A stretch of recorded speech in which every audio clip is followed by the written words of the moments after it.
Mi padre se ganó la lotería y me echó de casa. Ya no necesito de tu sucio dinero. Lárgate, gritó.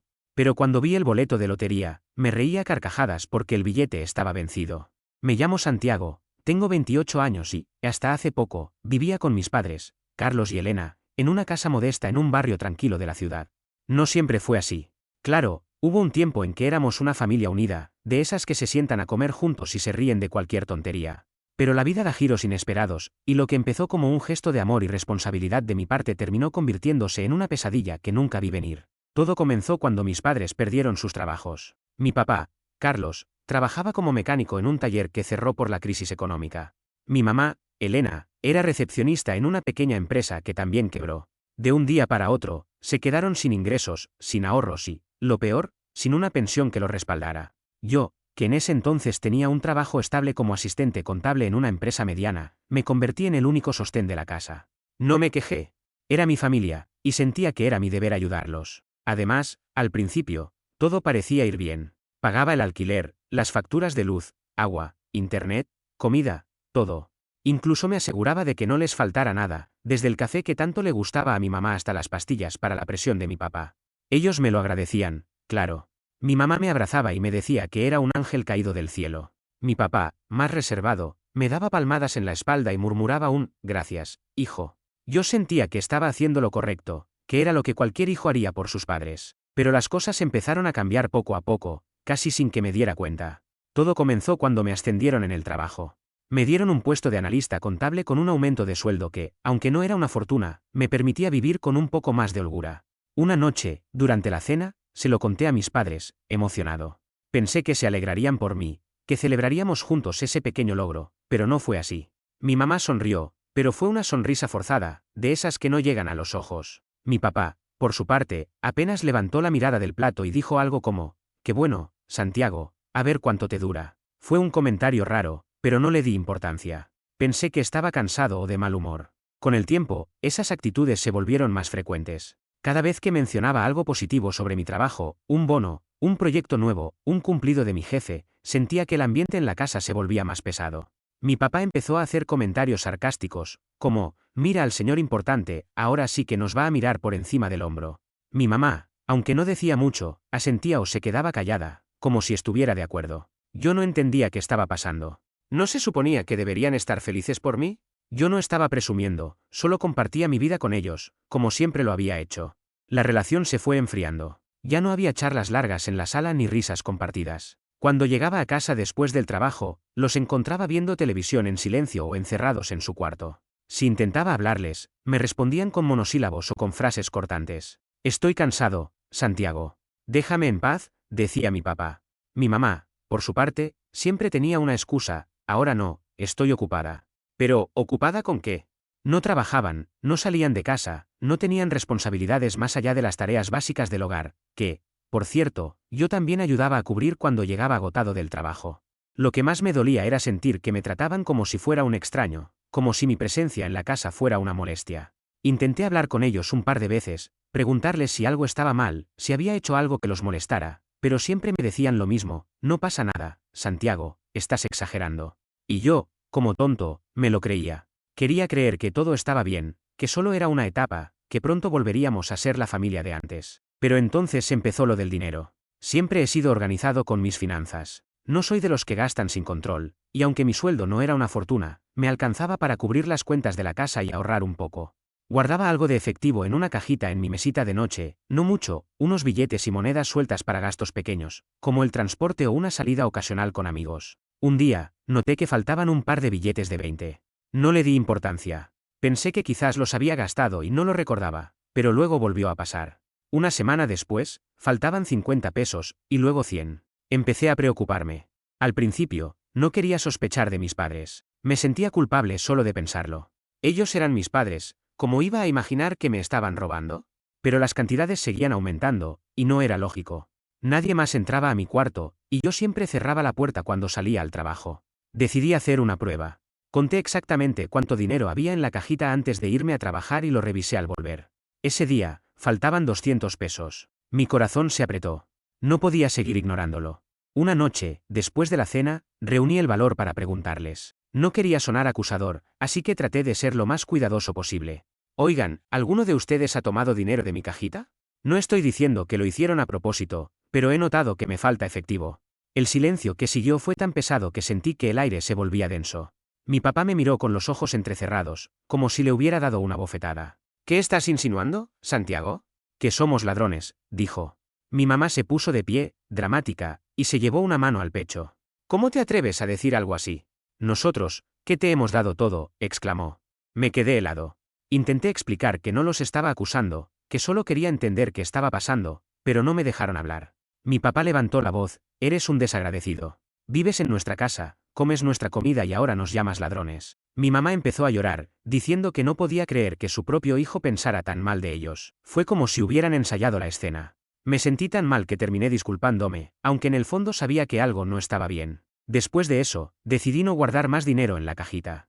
Empecé a llevar el efectivo conmigo o lo dejaba en una cuenta bancaria. No quería más conflictos, pero la desconfianza ya se había instalado en mí. Y aunque no lo admitiera en voz alta, empezaba a darme cuenta de que mis padres no eran las personas que yo creía. Unos meses después, vi algo que me dio una pista de lo que estaba pasando. Una tarde, al volver del trabajo, pasé por la tienda de la esquina para comprar algo de comer. Ahí estaba mi papá, en el mostrador, comprando boletos de lotería. No uno ni dos, sino un puñado. Los tenía en la mano, revisándolos con una sonrisa que no le había visto en meses. Me quedé parado en la puerta, observándolo. ¿De dónde había sacado el dinero para comprar tantos boletos? En ese momento, todo encajó: el dinero que se me perdía, las actitudes extrañas, los comentarios sarcásticos. Mi papá se había vuelto adicto a los juegos de azar. No dije nada. No quería otro enfrentamiento, pero en mi cabeza todo tenía sentido. Él estaba usando mi dinero para alimentar su obsesión con la lotería. Me sentí traicionado, pero también impotente. ¿Qué podía hacer? ¿Echarlos de la casa que yo mismo pagaba? ¿Dejar de ayudarlos y verlos caer en la miseria? A pesar de todo, seguían siendo mis padres. Todavía los quería, o al menos quería aferrarme a la idea de que podíamos volver a ser una familia. Pasaron las semanas, y la situación en casa no mejoró. Mi papá seguía con su actitud fría y distante. Mi mamá apenas me hablaba, y yo me sentía cada vez más como un intruso en mi propio hogar. Trabajaba todo el día, pagaba todas las cuentas y, aún así, sentía que no era suficiente para ellos, que nunca lo sería. Hasta que llegó el día que lo cambió todo. Era un viernes por la noche. Había tenido un día agotador en la oficina, y lo único que quería era llegar a casa, comer algo y descansar. Pero cuando abrí la puerta, escuché un grito que me hizo detener en seco. Era mi papá, Carlos, gritando de alegría, como si hubiera ganado un campeonato mundial. Corrí a la sala y lo vi abrazando a mi mamá, los dos riendo y saltando como si fueran niños. «Lo logré, Elena, lo logré», gritaba él. Mi mamá lo abrazaba, con lágrimas en los ojos, diciendo: «Ya no vamos a ser unos mantenidos. Se acabó». Me quedé parado en la entrada, sin entender nada. «¿Qué pasa?», pregunté, confundido. Mi papá se giró hacia mí, y por primera vez en meses, me miró directamente a los ojos. Pero no había calidez en su mirada, solo una mezcla de triunfo y desprecio. «Me gané la lotería, Santiago», dijo, levantando un boleto en la mano. «Me gané la lotería. Ya no necesitamos que nos mantengas, que nos humilles con tu dinero». Quedé en shock, no por lo de la lotería, sino por sus palabras. ¿Humillarlos? Intenté responder, explicar que nunca había sido mi intención hacerlos sentir así, que todo lo que hacía era para ayudarlos, pero no me dejó hablar. «Ya no necesito de tu sucio dinero. Lárgate de mi casa», gritó, señalando la puerta. Mi mamá, en lugar de defenderme, asintió y se puso de su lado. «Es lo mejor, Santiago. Ya no te necesitamos», dijo. No podía creer lo que estaba escuchando. Sentí como si me hubieran dado un puñetazo en el estómago. Todo lo que había hecho por ellos, todo el esfuerzo, los sacrificios, y esto era lo que recibía. Mi papá no esperó mi respuesta. Subió las escaleras como un torbellino, entró a mi cuarto y empezó a sacar mi ropa, mis cosas, todo. Lo tiraba al pasillo, gritando: «Vete. No queremos nada tuyo aquí». Me quedé en la sala, paralizado, mientras mi mamá me miraba con una mezcla de culpa y determinación. No sabía qué hacer. Me sentía traicionado, humillado, pero también furioso. Fue entonces cuando mis ojos se posaron en el boleto de lotería que mi papá había dejado sobre la mesa. Lo tomé, más por curiosidad que por otra cosa, y entonces lo vi. No pude evitarlo. Empecé a reírme. Primero fue una risita baja, pero pronto se convirtió en una carcajada que no podía controlar. Mi mamá me miró, confundida. «¿Qué te pasa, Santiago? ¿Por qué te ríes?», preguntó. Mi papá bajó las escaleras, todavía con una de mis camisas en la mano, y me miró como si estuviera loco. «¿Qué es tan gracioso?», gruñó. Seguí riendo, sosteniendo el boleto en la mano. «Papá, este boleto está vencido», dije entre carcajadas. Ni siquiera te fijaste en la fecha. Es del año pasado, pero el último número está manipulado para que parezca auténtico. El rostro de mi papá palideció. Agarró el boleto de mi mano, lo revisó una y otra vez, como si pudiera cambiar la realidad con solo mirarlo. Mi mamá se acercó, preocupada, y cuando vio la fecha, se tapó la boca y empezó a llorar. No puede ser, murmuraba. Mi papá, por su parte, se tambaleó y tuvo que sentarse. Parecía que iba a desmayarse. Yo no podía parar de reír. No era solo por el boleto, sino por lo absurdo de todo, por la ironía. Ellos me habían echado de la casa, me habían tratado como basura, todo porque creían que eran ricos, y ahora ahí estaban, enfrentando la verdad. No tenían nada, absolutamente nada. Bueno, dije, todavía riendo, como ya no me quieren aquí, me voy. A partir de ahora, ustedes paguen sus cuentas. Me di la vuelta y empecé a recoger mis cosas que mi papá había tirado al pasillo. De repente, ellos cambiaron de actitud. Mi mamá se acercó, suplicando, no, Santiago, no te vayas, por favor. Nos equivocamos. Mi papá, con la voz temblorosa, añadió, hijo, quédate.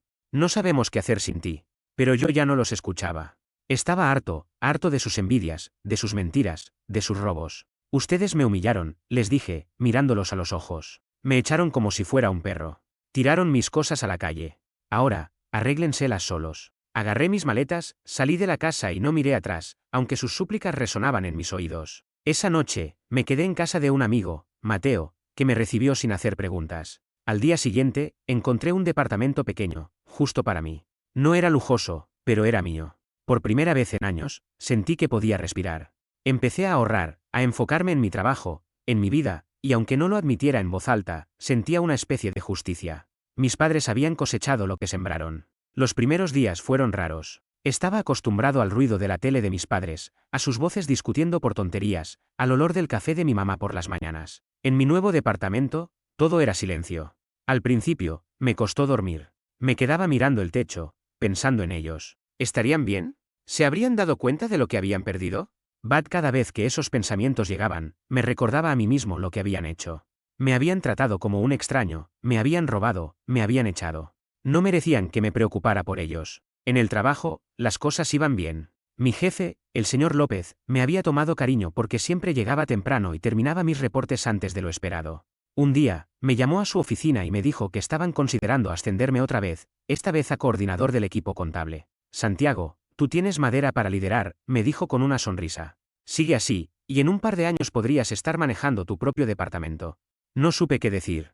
Solo sonreí y le di las gracias, pero por dentro estaba gritando de emoción. Por primera vez, sentí que mi esfuerzo valía la pena, que alguien lo reconocía. Mientras tanto, mi teléfono no paraba de sonar. Eran mis padres. Al principio, los ignoré. No quería escuchar sus excusas ni sus súplicas. Pero las llamadas eran constantes, día y noche. Dejaban mensajes de voz que al principio no escuché, pero un día, por curiosidad, abrí uno. Era mi mamá, con la voz temblorosa. Santiago, hijo, por favor, contéstame. Nos equivocamos, lo sabemos. No podemos con las cuentas. No tenemos a nadie más. Por favor, vuelve. Luego, otro mensaje, esta vez de mi papá, hijo, sé que te fallé, pero somos tu familia. No nos dejes así. Escucharlos me removió algo por dentro, no lo voy a negar. A pesar de todo, seguían siendo mis padres. Pero cada vez que sentía esa punzada de culpa, recordaba sus caras cuando me echaron, la forma en que mi papá tiró mi ropa a la calle, como mi mamá no dijo nada para defenderme. No, no iba a ceder. Una semana después de mudarme, decidí responderles, pero no para reconciliarme. Quería cerrar ese capítulo de una vez por todas. Los llamé y puse el teléfono en altavoz mientras ordenaba mi departamento. Santiago, hijo, gracias a Dios que contestas, dijo mi mamá, casi llorando. Necesitamos hablar contigo. No hay nada que hablar, dije, cortante. Ustedes me echaron. Me trataron como basura, a pesar de que yo pagaba todo, y ahora quieren que vuelva como si nada hubiera pasado. Santiago, por favor, entiéndenos, dijo mi papá, con un tono que intentaba ser conciliador, pero que a mí me sonaba falso. Estábamos emocionados por lo del boleto. Nos equivocamos. ¿Sin mí o sin mi dinero? Pregunté. Silencio al otro lado de la línea. Sabía que había dado en el clavo. Siempre me tuvieron envidia, ¿verdad? Porque trabajaba, porque tenía un sueldo, porque no estaba en la miseria como ustedes. Y encima me robaban. ¿Creen que no me di cuenta de que el dinero de mi cajita desaparecía? Eso no es cierto, gritó mi mamá, pero su voz temblaba. Mi papá no dijo nada, lo que para mí fue como una confesión. Santiago, te queremos. No te vayas a creer esas cosas, dijo mi mamá. No me quieren, dije, sintiendo una calma extraña mientras hablaba. Nunca me quisieron, querían lo que podía darles, pero se acabó. Paguen sus cuentas, busquen trabajo, hagan lo que tengan que hacer. Yo ya no soy su banco. Colgué antes de que pudieran responder. Apagué el teléfono y me senté en el sofá, mirando las paredes vacías de mi departamento. No sentí culpa ni tristeza. Sentí alivio. Por primera vez, me puse a mí mismo primero. Un mes después, me enteré de lo que pasó con mis padres. Tuvieron que irse de la casa. No pudieron pagar el alquiler, ni la luz, ni nada. Ahora están viviendo en una habitación alquilada en una casa compartida, de esas donde viven varias familias. Carlos anda trabajando de ayudante en un mercado, cargando cajas, pero no les alcanza. Y Elena está limpiando casas. Sentí una punzada en el pecho, pero no era tristeza. Era una mezcla de rabia y algo que no podía nombrar del todo. Satisfacción, quizás. No porque quisiera verlos sufrir, sino porque sentía que la vida les estaba dando lo que merecían. Una tarde, decidí pasar por el viejo barrio. No sé por qué, quizás quería cerrar ese capítulo para siempre. La casa donde viví con mis padres tenía nuevos inquilinos, una familia con niños que jugaban en la entrada. Me quedé mirando desde la calle, recordando los días en que todo parecía normal. Ahora, mientras escribo esto, estoy sentado en mi departamento, con una mascota durmiendo a mi lado y una taza de café en la mano. Mi vida no es perfecta, pero es mía. Y eso es más de lo que mis padres alguna vez me dieron. La vida hizo justicia, y yo, al fin, estoy libre. Suscríbete para más historias diarias.